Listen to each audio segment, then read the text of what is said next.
Thanks for joining us for this symposium. I'm Bill Rapisi, President and CEO of the Lymphatic Education Research Network. L&RN's mission is to fight lymphatic diseases through education, research, and advocacy. In order to win a fight, you first have to join it. So we ask, please become a supporting member of L&RN at lymphaticnetwork.org. And we hope you enjoy today's symposium.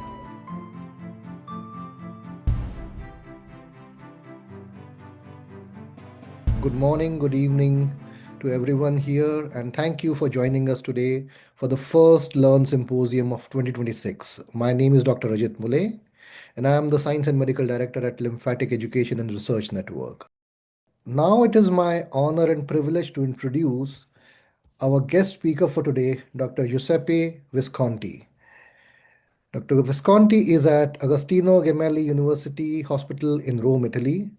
He is a renowned plastic surgeon and a global leader in advanced breast reconstruction, lymphedema supermicrosurgery, and orthoplastic surgery. His work continues to shape innovation and excellence in this field.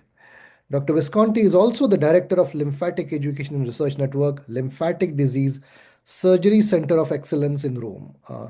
Today, Dr. Visconti is going to present the topic of today's talk is Ultrasound-assisted Lymphaticovenous anastomosis, long-term outcomes, and patient perspectives.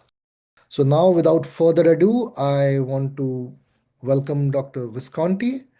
Dr. Visconti, very warm welcome, and the floor is all yours.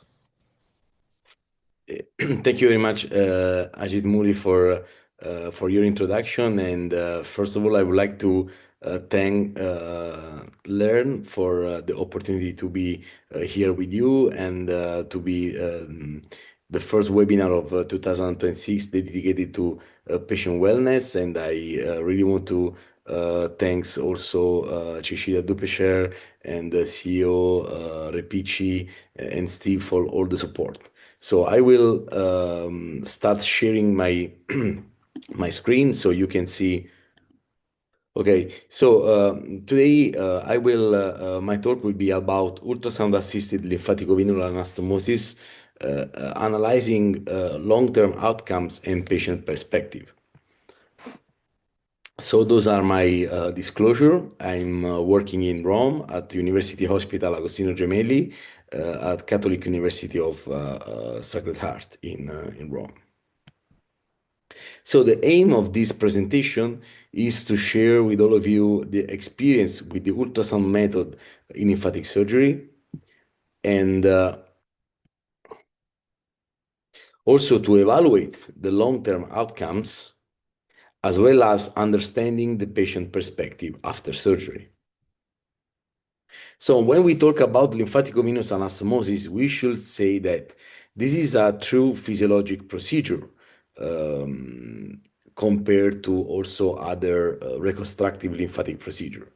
It's an easy concept, it gives immediate effects, and compared to lymph node flap or lymph node or lymphatic tissue transfer, this procedure is minimal invasive, is based on topic structure, so we are using the lymphatic channels of the affected area, affected limb or the affected anatomical area, compared to flap transfer where we are using ectopic structure, so we are bringing tissue from one part to the other. The mechanism of action of this procedure is very clear, is a bypass.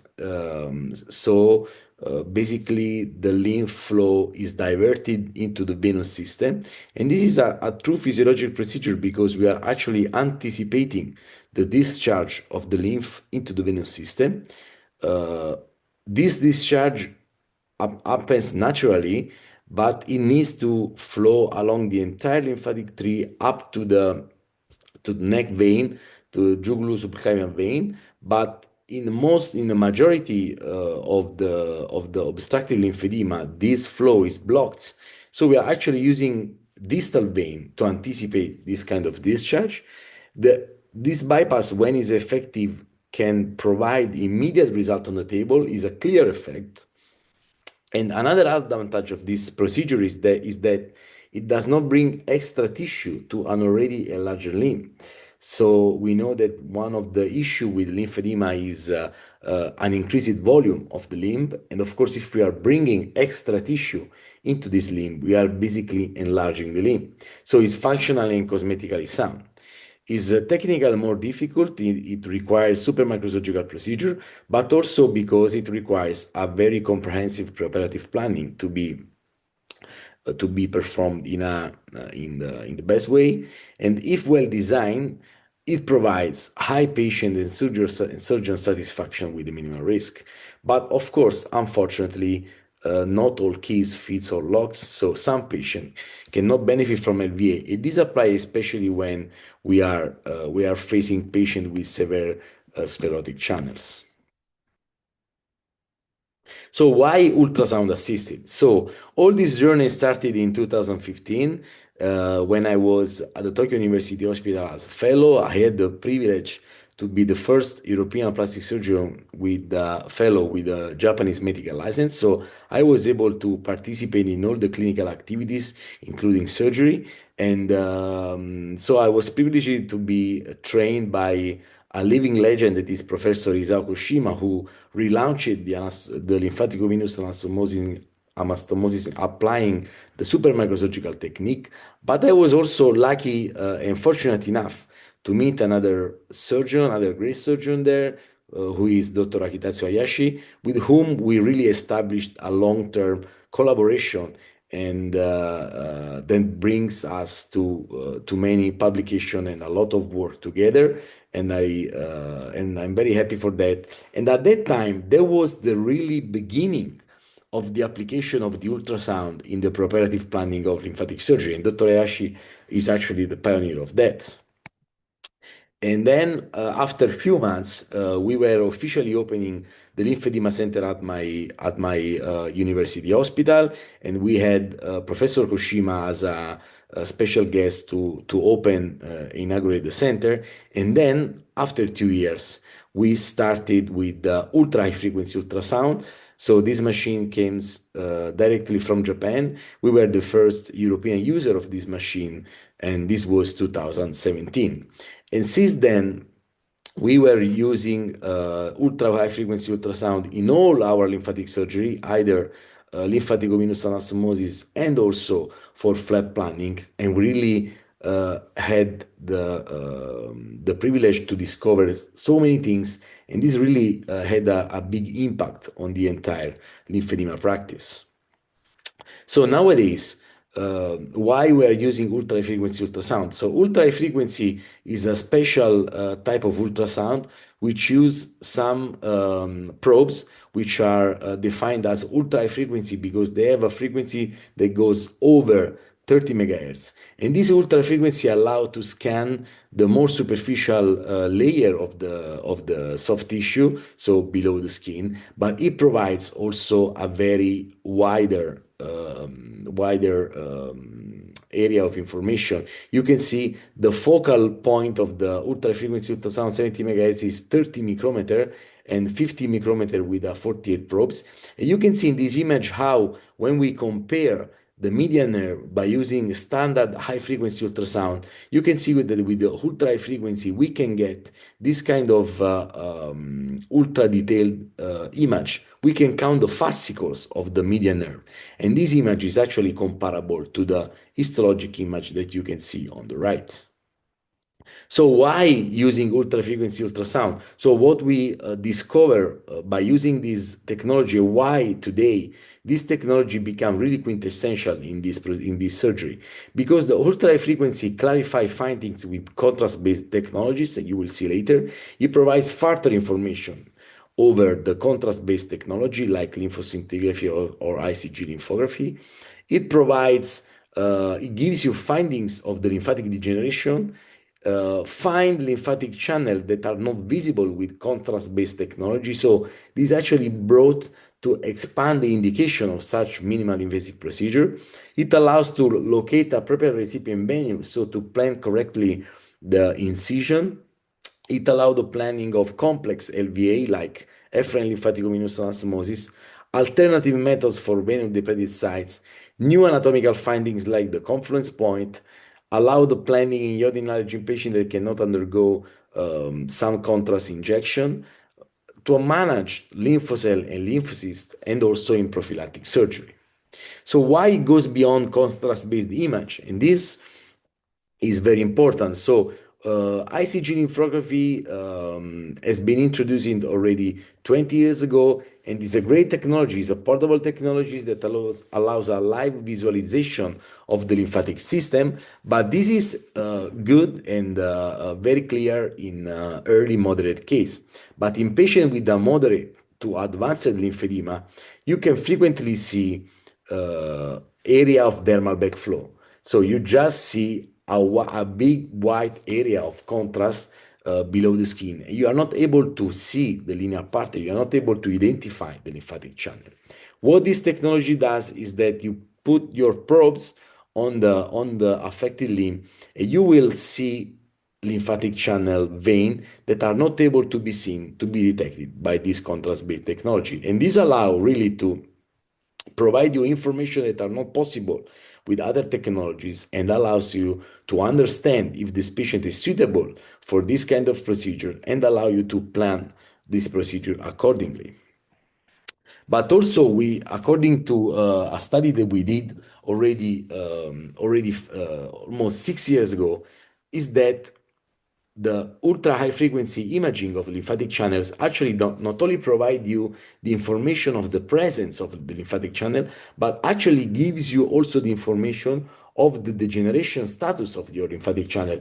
And this is strictly correlated to a possible prediction of the result before surgery. So this surgery becomes more predictable because we already know before the surgery what kind of lymphatic degeneration we are going to find when we are going to operate our patient.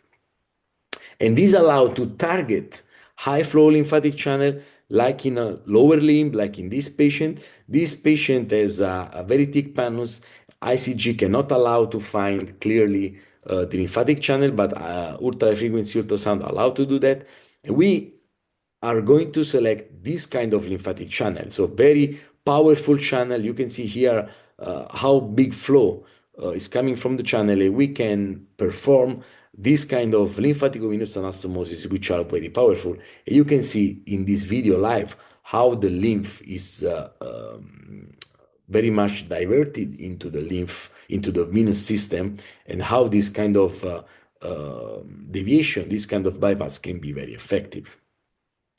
But what is also very important is that we are going to select also our recipient venule. We performed many studies about that, as the recipient venule is a very important factor in lymphaticovenous anastomosis, as also the outcomes of this procedure are correlated with the quality of the recipient venule that we found. Basically, we want to select a vein that is able to accept the lymph fluid, as you saw in the previous video, and not a vein with a blood reflux, which actually allow the blood to go into the lymphatic system. We want to establish an anastomosis which has a positive flow, so lymph toward the vein. And in some of the cases, we can even select vein with a very with a very high drop of pressure, so that vein has almost a sucking effect toward the lymphatic channel. And this is based on pressure gradients between lymphatic channel and veins, and also on the valvular components of the vein. And then we also evaluated our procedures over 1,000 lymphaticovenous anastomosis, providing an algorithm on how to select the vein. So this is also a very important step in this surgery, and the selection of the vein is very important, should be done preoperatively, and the surgeon should be able to eventually modify the vein selection with eventual alternatives according to this algorithm. And for using this algorithm, it's important to have also additional information that are possible only with the ultrasound. But it's really it really allows to have many more options, like planning a vein rerouting, bringing a vein toward the lymphatic channel in a site that is depleted of vein. So really expand the creativity and also the possibility to perform anastomosis that are not performable if those information are not available before surgery. but also optimizing planning. And this is the conference point that we very freshly recently published on the PRS journal, which is the official journal of the American Society of Plastic Surgery. And this paper is open access, so can be seen easily. And the conference point is a new incision strategy for lymphaticovenous anastomosis in peripheral lymphedema, because with ultrasound, we can really find the point where lymphatic channels are merging into a single channel. So we can actually plan a single anastomosis that is diverging an entire lymphatic tree. But what is most important with the confluence point, and you can see also in the video here, is that basically after the confluence of more lymphatic channels into one, we can even find the blockage point, the point where the lymphatic channel undergoes degeneration. So where exactly the lymphatic tree closes. And we can use that point to perform the anastomosis. And this is very important as a functional purpose, because we are actually bypassing the entire lymphatic tree at the very end. And this not only optimizes the result, because we can perform a single anastomosis which is diverging an entire lymphatic tree, but also is very important because we are diverging all the lymphatic tree possible with the single anastomosis, but also we are really reducing potential complication because we are bypassing a point which is already closed. So it can go just better than what it is because that point is already closed. And what is very important is also the paradigm shift that we find with by using the ultrasound, because the lymphaticovenous anastomosis were perceived as a procedure that is applicable in patients with a moderate lymphedema, with early lymphedema, because we can see lymphatic channel, we can map the lymphatic channel, so we can plan the procedure. But because the ultra-high frequency ultrasound provides information that goes beyond the contrast-based imaging, actually lymphaticovenous anastomosis are indicated in all patients which still have lymphatic channel function preserved. And so we can find with the ultra-frequency ultrasound that also patients with advanced stage lymphedema actually have still functioning lymphatic channel. And basically in over 50% of these patients, which stage 2B, stage 3, also elephantiasis patient, they still have very big, powerful lymphatic channel that we can use for bypass. And this provides really the basis for very interesting results with a minimal invasive procedure. We published our experience on JPRAS in 2022, and we can apply this procedure also in this type of advanced cases, and we can provide the patient a very important result that really has a big impact on the quality of life. And this patient, of course, can undergo even ancillary procedure if she wants to remove the excess fat and fibrosis of the limb. But basically, this is the effect of the functional procedure combined, of course, with a good maintenance protocol. So the key is the ability to find lymphatic channels, also when conventional technique cannot. And I want to share with you this video. This video is available also in the paper that you saw before. What we are able to do with patient with this advanced stage disease that actually are usually not indicated for LVA. So this is the case that you see before. Now you see the video and you see what happened with the surgery. So this is the patient before. You can see elephantiasis limb with the elephantiasis changes, hyperpigmented area. And this patient underwent, of course, all the workout. This is the lymphocytic of the patient. You can see that on the right limb, we have no flow progression of the lymph. And at later stage of this lymphoscintigraphy, the transport index was 25. And at later stage, it shows just a little diffuse pattern in the lower part. But by using the ultrasound, we can really find so many interesting lymphatic channel, expanded lymphatic channel. So we could, scan the entire limb, find our lymphatic channel, find our closure point of the lymphatic channel, locate the appropriate recipient venue. So this is a very personalized personalized planning. And then this is the patient 7 days after surgery. After 6 LVA were established, you can see the little wounds. And you can see a complete deflation of this limb. And this is possible by using very powerful LVA and with the combination of self applied garments by the patient itself. And you can see the patient was stabilized at 1 year with this kind of result, which changed her life. So when we talk about long-term result, what is long-term result? Because also another point about LVA is that there is a belief that at some point this LVA will close. And so you lose the result of what you get in the postoperative time. And this affirmation is relatively true. I mean, why an anastomosis which has healed and has been established should be closed if there are no causative effect of that, especially if we are not talking about microscopically lymphatic channel, so 0.2, 0.3 channel, but we are talking about ectasic channel, 0.7, 0.8 channel, sometimes 1 millimeter channel. Why they should close? If we are performing a vascular bypass, we know that after 1 week or 10 days after we perform the bypass, if the bypass is working, it will not be closed unless there are causative effect that provides this closure. So why this kind of belief should be applied to LVA? And then the higher criticism about lymphaticovenous anastomosis is, how about long-term result? What happens if this anastomosis is closed? But first is why they should close alone. I mean, the anastomosis will close because there could be some issues with the anastomosis, but this will happen actually in a few days after surgery. This will not apply in the long run unless we don't have causative effects.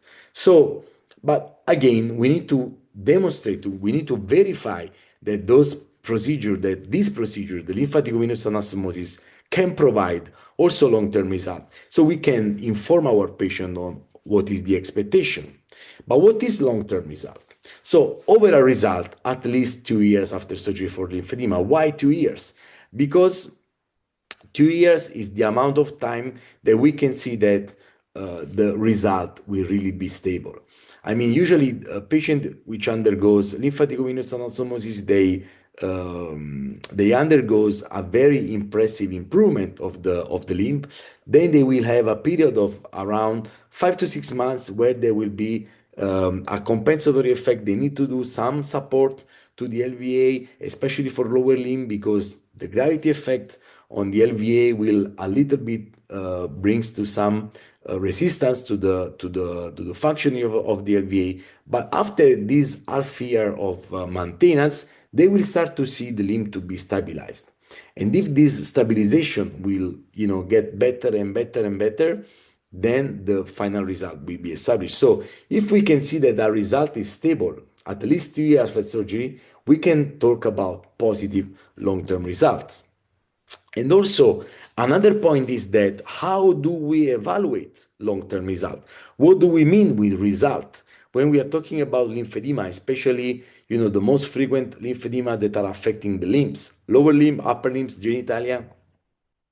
So circumference measurement, volumetric measurement, MRI measurement is only part of the long-term result. We know that the volume of a lymphedematous limb is not only made of fluid, which is the lymph stasis, but it's also made of fat and fibrosis. And of course, one of the easiest, aim of the patient with lymphedema, especially patient which has a very enlarged limb, is that they want to see a reduction of the circumference measurement. And this is definitely one of the endpoints that we are going to measure, but this is only part of the long-term result. So I can share with you this before and after picture, which are, of course, interesting.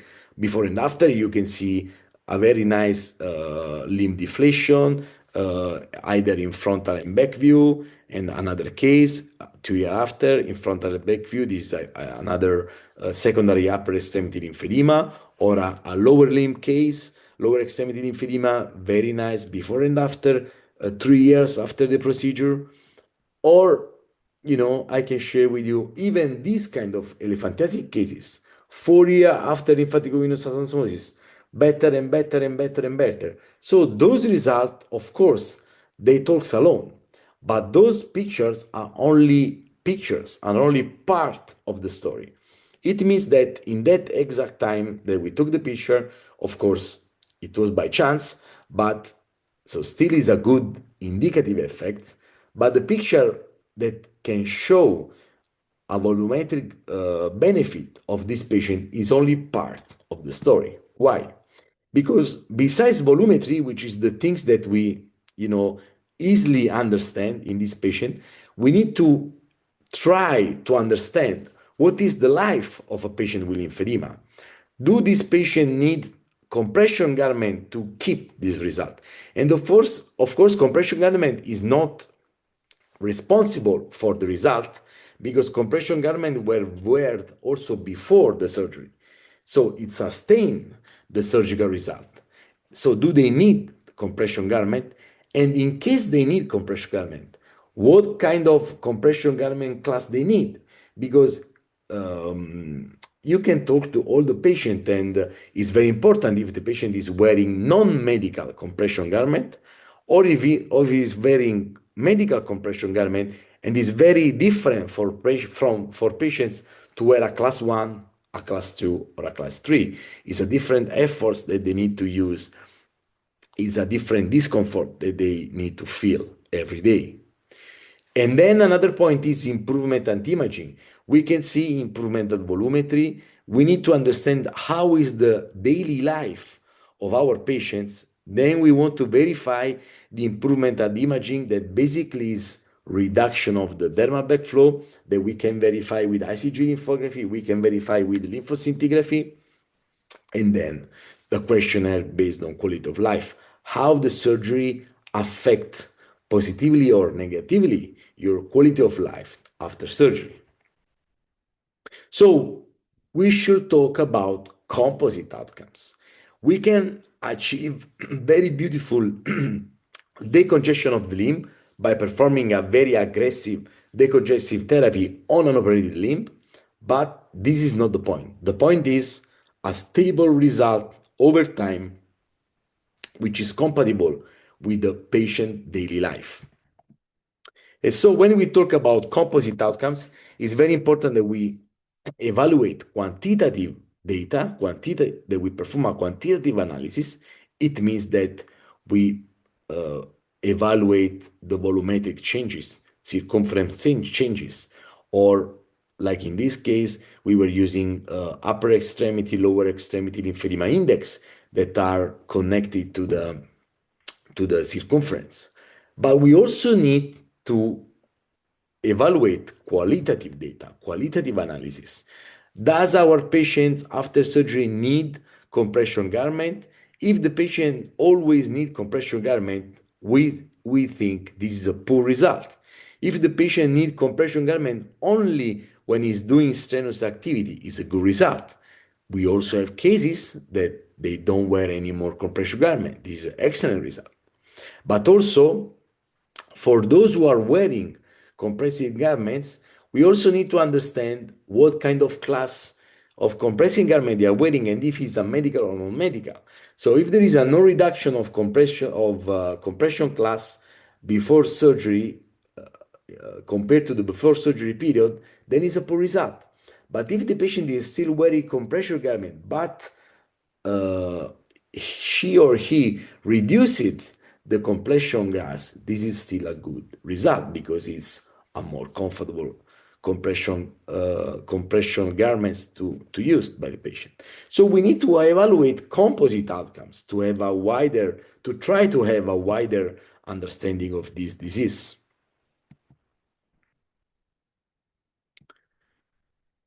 And according to our experience, in upper extremity lymphedema stage 1 to 2A, so early to moderate stage, we can find good to excellent composite outcomes in around 85% of the cases. and in upper extremity lymphedema stage 2B and 3, we could find good to excellent composite outcomes in 65% of the cases. Whereas when we talk about lower extremity lymphedema stage 1 to 2A, we can find good to excellent composite outcomes in 70% of the cases, and in more advanced cases in 55% of the cases.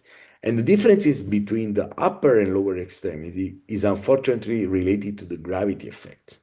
In the lower extremity is more difficult to manage because we also have the gravity effects, so the tendency of the fluids to go down. Whereas in the upper limb, this effect, of course, is milder.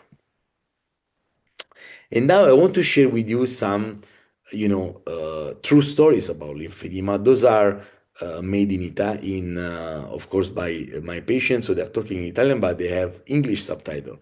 And those testimonials are very important because they really gives you the idea on how the patient feel after surgery. And you will see none of these true stories will focus a lot on volumetry. Volumetry, of course, is important, and it is what you see. But you can see these stories focus more on the quality of life and on what lymphedema and what is the impact of lymphedema on the daily life. So I want to share these stories with you. Suonare il pianoforte è qualcosa che ho scoperto da poco, non è qualcosa che ho sempre fatto, ma è qualcosa che amo profondamente. Eppure senza l'intervento di anastomosi linfatico-venosa forse non avrei mai potuto farlo, perché il linfedema non limita solo il corpo, ma anche le possibilità. Il gonfiore, il dolore, la rigidità, tutto diventa più difficile e alcune cose sembrano irraggiungibili, ma la scienza ci dà delle opportunità. Intervenire in tempo può fare la differenza tra perdere delle possibilità o scoprirne di nuove. Oggi posso suonare, posso imparare, posso migliorare, posso emozionarmi con ogni nota, perché la libertà di movimento non è solo un dettaglio, è ciò che ci permette di vivere davvero. Per questo è fondamentale agire subito, riconoscere i segnali e non aspettare, perché ogni giorno che passa è un'occasione persa e ognuno di noi merita di scoprire e vivere le proprie passioni senza limiti. Ringrazio davvero di cuore il dottor Visconti, il dottor Bianchi, il dottor Bartoletti e tutto il team del Gemelli che si occupa con grande passione di tutti noi pazienti ogni giorno. And allow me to share with you another testimonials. Con estremo piacere lascio la mia testimonianza in questa giornata mondiale dedicata al linfedema. A maggio del 2023 sono stata operata di anastomosi linfatico-venosa e da subito ho avuto grandissimi benefici. Innanzitutto è stato per me possibile tornare a vedere le mie vene, cosa affatto scontata. Ma il vero grande dono che questo intervento mi ha fatto è stato quello di poter tornare a vivere una vita normale.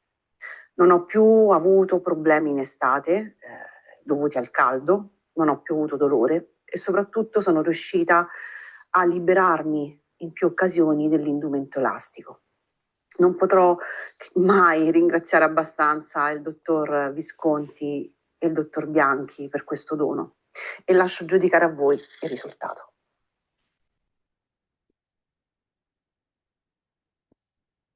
Ciao, mi chiamo Ginesa e ho 55 anni. E l'impatto dell'infedema è stato per me molto pesante, sia a livello fisico ma anche a livello psicologico, perché avere due arti diversi per me era molto disagiante. E ho conosciuto il dottor Visconti e il suo collaboratore, il dottor Bianchi, e mi si è aperto il mondo. 8 mesi fa ho fatto l'anastomosi venosa, mi sono recuperata nel giro di pochissime settimane e i primi risultati ho anche avuti nel giro del primo mese e mezzo e niente, la mia vita in questo momento si svolge in modo normale, naturale, non ho nessuna difficoltà e addirittura pratico pure qualche sport. E ballo anche il flamenco senza nessun tipo di complicanza. And we have another two stories and we finish. patch è stato risolutivo non soltanto a livello fisico, ma anche a livello psicologico. A livello fisico sicuramente ho visto e vedo tuttora dei miglioramenti. Parlo di miglioramenti perché quando si ha questo problema purtroppo non si può più parlare di guarigione. A livello psicologico perché finalmente non sono più completamente dipendente da un tutore e il fatto di non doverlo indossare tutti i giorni vuol dire comunque non ricordarsi tutti i giorni di essere malati, non ricordarsi tutti i giorni in ogni momento di avere un problema, non avere gli occhi della gente addosso, non dover rispondere a 1000 domande. L'intervento è un intervento molto delicato, però completamente indolore, e la ripresa pure è delicata, nel senso che bisogna avere determinate accortezze, però seguendo comunque una linea guida, avendo un'alimentazione sana, praticando sport e comunque stando molto attenti, perché come dico sempre, essere malati è un lavoro, i risultati obiettivamente sono ottimi, cioè io lo rifarei all'istante, sicuramente proprio. And we have Sono Giuseppe Narducci. Nel 2006 ho avuto un intervento oncologico dove mi hanno asportato il muscolo della gamba sinistra perché c'era un sarcoma importante. Nel 2024 ho avuto un problema di linfedema e i miei medici di Bologna mi hanno consigliato di rivolgermi all'equipe del Gemelli per fare l'intervento per ripristinare la circolazione linfatica nella gamba. Ho fatto 3 interventi, sono molto soddisfatto, la gamba va molto meglio e sono convinto che a breve tornerò in motocicletta. So, at the end of these testimonials, again, composite outcomes, the result, you can see none of these patients talks about volumetric changes. All of them talking about the improvement that they have in their daily life, in the quality of life. What is important for our lymphatic patient is going back to a more normal life is when they are able to forget in some moment of the day, in some moment of the times, to have the lymphedema. So I want to thank all of you to be here with me, and again thank for Lymphatic Education Research Network for the great work that they do daily for all the lymphatic community, either researcher, either doctors, either patients, either professionals, and we will have ICAS meeting, which is International Congress for Advanced Lymphatic Surgery, next year in Rome, and LE&RN also is supporting us, and is a privilege for us. Thank you again very much for your attention. Thank you so much. Thanks so much for the fascinating talk, Dr. Giuseppe. And I know that we have a lot of questions. Maybe we can start with the first one. This is about if you know any surgeons in Australia who are doing this method. I mean, do you want to take that? Yes, in Australia, actually, there is in Melbourne, there is a center of Professor Swami, which is very high dedicated to the research in lymphatic surgery. And I can tell that actually lymphaticovenous anastomosis technique was born in Australia by O'Brien back in the 70s. But at that time, it was not Supermicrosurgical refined. And then it was later defined by Professor Koshima in Japan by putting down the sides of the vessel that were manipulated and by improving instruments and optics with microscopes. So definitely Australia is I'm sure is a great continent where you can find specialists in lymphatic surgery. Sure. And I want to also remind our viewers that LE&RN also has the Comprehensive Center of Excellence in Australia, so you can always visit our website to get more information about that. Moving forward, what is the success rate of LVA for lower extremities, sir? Yes. So this question is a very important question, but as you see from the presentation, this question needs to be, to be deepened, because it's the success rate of the LVA is based first on the cause of lymphedema. So we need to understand first which kind of lymphedema we are facing, and then we need to evaluate the degeneration status of the lymphatic channel, and after that we can start to understand the potential success rate of the LVA. As you can see in the presentation, in stage 1 to 2A, we have a good percentage of good to excellent composite outcomes, roughly 70%. And for advanced stages, we goes up to 55%. So those percentages are very good, especially for advanced stage lower limb lymphedema. But each patient need to be studied, need to be evaluated, because this surgery is highly personalized. So we need to understand the exact patient that we are having. Sure, sure. And the next question, I think we have partially already answered it, but if you want to add anything more about the compression garment that may be required after LVA procedure, if you want to add Yes. anything more. Yes, so the LVA procedure provides bypass, and those bypass are working because we are diverging lymph into the vein. But of course, lymphedema is also a chronic disease. So being a chronic disease is by definition is not, let's say, we cannot cancel completely the disease, but we can improve a lot the disease.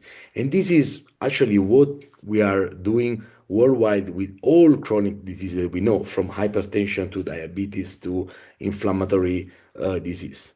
The point is that in lymphedema, we treat this disease with surgery and with physiotherapy. So those procedures are actually companion. They are not, contrasting. So if we are providing the basis for a new drainage of the lymph, and on the other side, we are also promoting this drainage by stimulating a good pressure, a good lymphatic pressure, we are actually obtaining the maximum result that we can. And then, as I said during the presentation, after a few months of maintenance, we can start to appreciate, a new stability of the result. And basically, the physiotherapy that our patient does after surgery is basically self-care physiotherapy. So they got instruction from a professional physiotherapy who of course takes care of the follow-up along us with us, but basically they are provided with a self-care instruction. So it should be something not very invasive under the supervision of professional. This is very important because sometimes you need to change something, but physiotherapy boosts the surgery. Sure, definitely.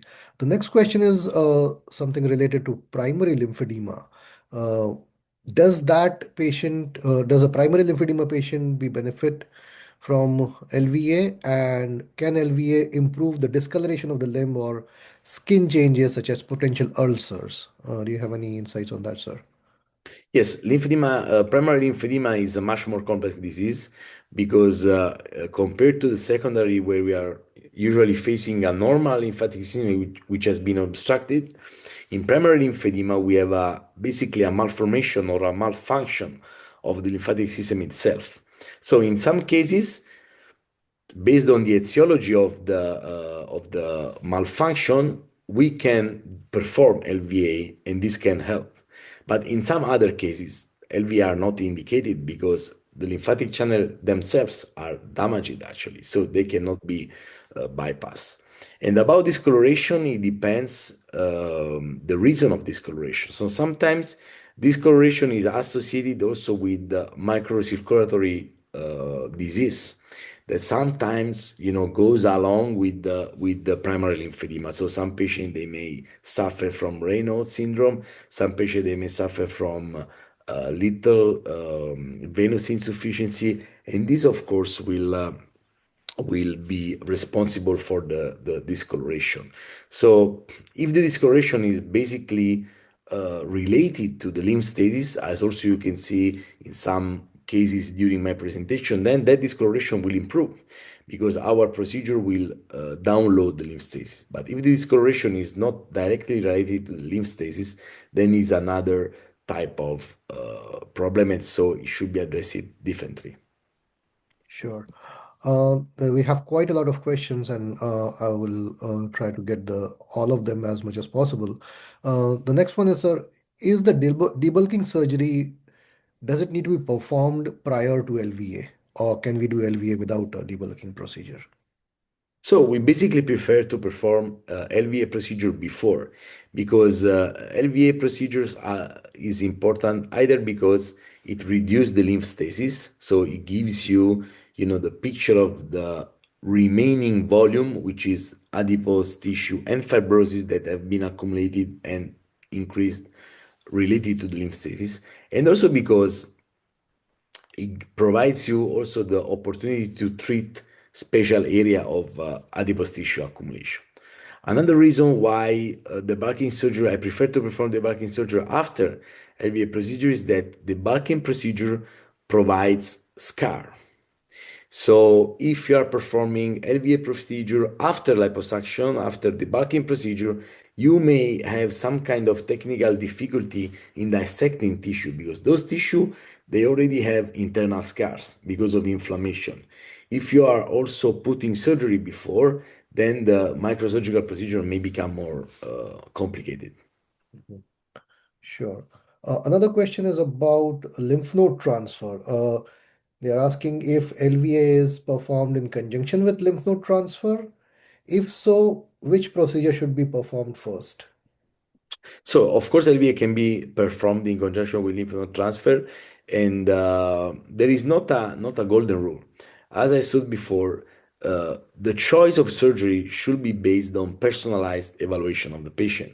So, basically, the point is that contrast-based imaging are usually enough to understand, but most of the time they require some kind of deepening of information. And this apply especially for medium to advanced lymphedema cases, where where contrast-based imaging like lymphoscintigraphy, like MRI lymphography, or even ICG lymphography cannot provide a comprehensive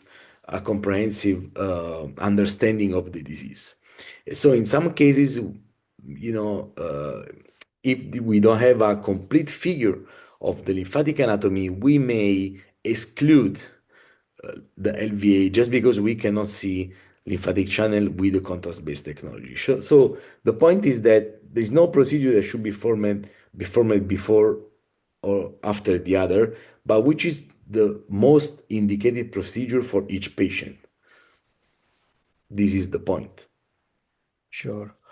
Another question coming in is from a stage 3 disease patient who had undergone a surgery, MIST surgery in 2025, and they're asking if they can be acceptable for a lymphatic channel uh, bypasses. If another surgery. Yeah, this is a personal question. Is a little bit complicated to be answered because we need to see medical records and specific examination to be more precise. I'm sorry for that, but yeah, let's say it's almost impossible to provide a reply which is acceptable under a scientific point of view. Yes. No, definitely.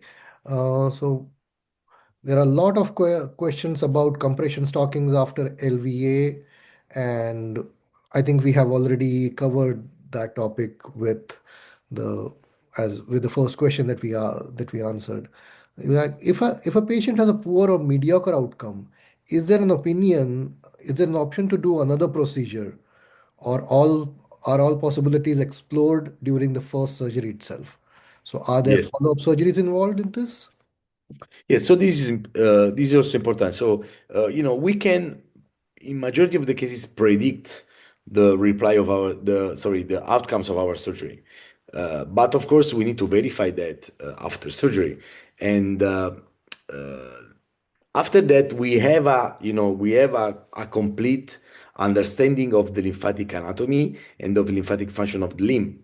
In case we may face an unsatisfactory result with the lymphaticovenous anastomosis, and we know that this was related to a minimum number of functional lymphatic channel, then of course we can offer other procedure like lymph node transfer or eventually debulking, but it truly depends why there is a poor or mediocre outcomes. This was related to other problems also, like for example, some patient may suffer from vein insufficiency, which actually may jeopardize a little bit the result, or it was related to the presence of dysfunctional channels, so they don't have a good pumping function yet, remain pumping function, so we need to support with other procedure. But definitely, uh, in case of poor or mediocre outcomes, we will explore, of course, other procedures. Sure. Another question is coming regarding the cellulitis. So after your LVA procedures, do you also see outcomes of with patients coming with less amount of cellulitis or no case of cellulitis after your procedures? Yes, so on this point, scientific literature is quite uniform in saying that the lymphatic venous anastomosis reduce dramatically the rate of cellulitis. In some cases, even stop the cellulitis. Although cellulitis is something very particular, is a complication, of course, of the lymphedema, is a serious complication of lymphedema, and we still don't know why some patients will experience more cellulitis than others. So this is another important point that we still need to rule out. We have some patient even with mild lymphedema that has a tendency to develop, frequent cellulitis compared to other patients, even advanced cases, even elephantiasis cases, they never had cellulitis in their life. So there should be also other factors that can be responsible of cellulitis. And another question is coming is what type of image is being used for any LVAs in the abdominal or genital areas? Is the high frequency ultrasound is all the same process? Yes, as long as we are evaluating, skin area, ultra-frequency ultrasound is always possible. Then, so genital area is truly perfect, even more because those tissue are usually thin, even though we have big lymphedema, but anatomically speaking, those structures are thin. Uh, Abdominal, same. Of course, if we are talking about intra-abdominal area, then this is another story, and then we need different kind of images for intra-abdominal evaluation. Uh, this looks like a more technical question, but I think we might want to cover this is what is the when you're doing the anastomosis, what is the maximum vein to lymphatic vessel diameter ratio that you look for? So we published that in the vein paper, so it's already written. We found okay, so there is no let's say there's not a rule because we can anastomose any type of lymphatic to vein ratio. But if you want to do end-to-end anastomosis, you can go up to 2.5 discrepancy between lymphatic channel and vein. Over that, we prefer to do a graft, so vein graft for reducing the caliber of the vein, or using end-to-side anastomosis. That's lovely. There's this question is exciting because they are asking for early testing the potency of LVA. We are talking about long-term managing the patients and follow-ups. Can we do this, the test the potency of LVA with high frequency ultrasound within 2 years? Like we are talking of long-term, but can we do it earlier? Uh, Actually, it is technically not possible because it's still we are not able to measure the flow with the ultra high frequency. So the flow that we can usually measure in the artery or in the vein, but bigger artery, bigger vein, we cannot measure in these tiny structures. So if the question is if we are able to estimate the flow or the velocity, we cannot. Technically, we cannot. Definitely, definitely. There are a lot of questions about what kind of procedures are possible in US. I'll ask our viewers to always refer to the Centers of Excellence guide on the LE&RN's website. We have a lot of surgery centers of excellence which specialize in the lymphatic surgeries, and a lot of them do perform microsurgeries on lymphatics as well. So you might be able to find one of the centers near to you.